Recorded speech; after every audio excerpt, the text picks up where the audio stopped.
khona kangisho ukuthi bazichisela umuzi wabo ukuze bathola ama donation bayakha umuzi ongcono. No, angisho njalo bafethu. Kodwa indaba leyo kusha komuzi kaNgizwe Mchunu indida bafethu. Kanti khona kube kune property bani kade phakathi lapho esha iphele dudu kungasali nje impawu ezikhombayo ukuthi lapha kube kune property. Akukwazi phela ukuthi umuzi ungasha phakathi kusale kungakhombi ukuthi lapha kube kune property ethile mhlawumbe iTV ishile yancibile kokuyirabha kwasala kuzinsimbi o umbheda nyana o something nje ekhomba ukuthi usho ukuthi bekune iproperty bani kade lapha ukuthi kungasha kusale kuyi-ground. Hayi le ndaba indida bafethu. Phela laba abantu ngendlela okudescribe ngayo ukuthi ngabantu kade bezodinga uNgizwe Mchunu.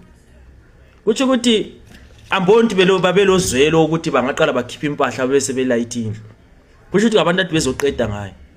Njalo bafethu inkabi angazi njalo. Bathi inkabi mina ngakwazi kwami inkabi kayigeji. Inkabi ayidingi umuntu lapha ngekho khona. Inkabi iya lapho umuntu ekwazi khona ukuthi okwanamhlanje la bingamkhutha maybe ngama minutes o ngamase hours nje kodwa ifike lapha kade khona. Nothi ukuthi inkabi ngapho ngihamba endaweni lapha engakazi khona ukuthi sazi njalo bafethu. Badala le ndaba indida.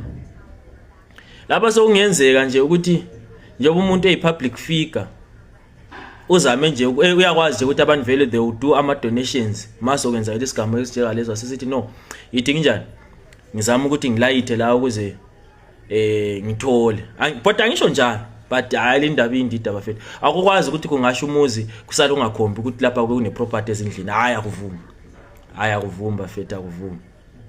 But if makungabantu there are some foreigners leyo nyayala some foreigners because yabona le ndaba le yabo Ngizwe Mchunu labo phakela umthakathi ilama South Africans abaningi ewathintayo kabuhlungu ngabheka isesikhayela business wise ngabheka ngapha kusomatekisi abasasebenzi kahle ngoba abantu abasahambi babayekela ama protest lawo ubusubheka laba abanini bezitolo ukuthi abanikazi bama building lapho kurenta khona amakula ukuthi labo these days irent ayithi kungena ngoba isitolo sivaliwe.